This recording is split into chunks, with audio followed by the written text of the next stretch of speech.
Hello, I hope you're having a good Ash Wednesday. And as we did last year, this year we're going to have a series of saint videos that last us through the season of Lent. It's good during Lent to do something a little bit extra, and so it wouldn't hurt me to talk about some saints. And it would be good for everybody else to listen to the stories of the saints and give it some thought, because they are the heroes of our faith who help us to who might inspire us to lead the Christian life a little bit more fully. And so today I thought it might be nice to begin with St. Wenceslas. Now, if you've heard of St. Wenceslas, it probably is because of the Christmas carol, which we sing every year. I'll sing you the first verse. Good King Wenceslas looked out on the feast of Stephen, when the snow lay round about, deep and crisp and even. Brightly shone the moon that night, though the frost was cruel, when a poor man came in sight, gathering winter fuel. Anyway, that's the first verse of Good King Wenceslas.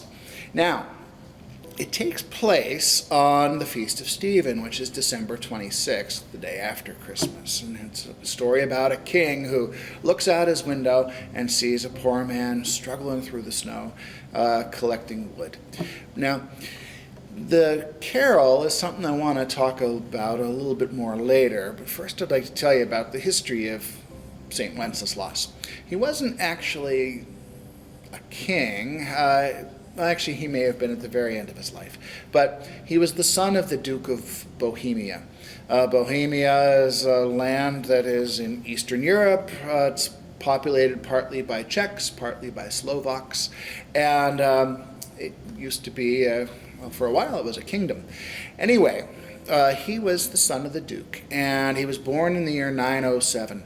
Now, at the time, there was a great deal of controversy and uncertainty in Bohemia, because they weren't sure whether the country was going to be Christian or whether they were going to follow the old pagan gods. And so there was a great deal of struggle about that. Wenceslas's grandmother, whose name was Ludmilla, was very strong in her Christian faith, and she had quite an influence on Wenceslas. And so he grew up practicing Christianity. He supposedly led an otherworldly life, one in which he prayed a great deal, one in which he cared about the poor, one in which he did his best to keep an eye on heaven. Well, as the years went by, he became the successor to his father. And as such, he embarked on a program to help to build up the faith. He also, though, was doing his best to ensure peaceful relations with the Germans, and that upset the pagan party in Bohemia.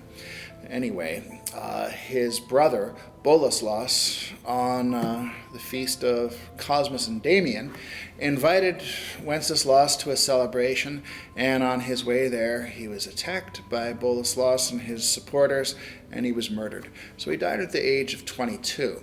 So he led a short life, and it was a difficult life, and a life that ended tragically, but it was also a life that had great import, because people had seen how he acted. They saw that he was a man of peace. They saw that he was a man whose life was marked by a sense of love of God, love of neighbor, and they were so inspired that in the years after his death, the country actually became more and more Christian, and the pagan gods were cast aside, and the one true God was embraced.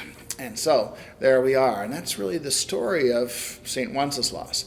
Now, that Christmas carol was an English carol that came into being hundreds of years later, but it was inspired by the sort of life he led, and I've always liked it.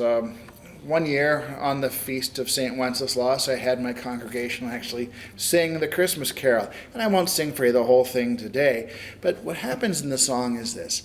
He looks out the window, as I said before, and he sees a poor man And he decides he needs to do something to help. So he calls a page, a young boy who was at the court, and said, let's go. Let's bring that man some wood. Let's bring that man some food. And so they go off into the wintry night to help the poor man. But they begin to struggle. The page says, Sire, the night is darker now, and the wind blows stronger. Fails my heart, I know not how. I can go no longer. Mark my footsteps, my good page, tread now in them boldly. Thou shalt find the winter's rage, freeze your blood less coldly.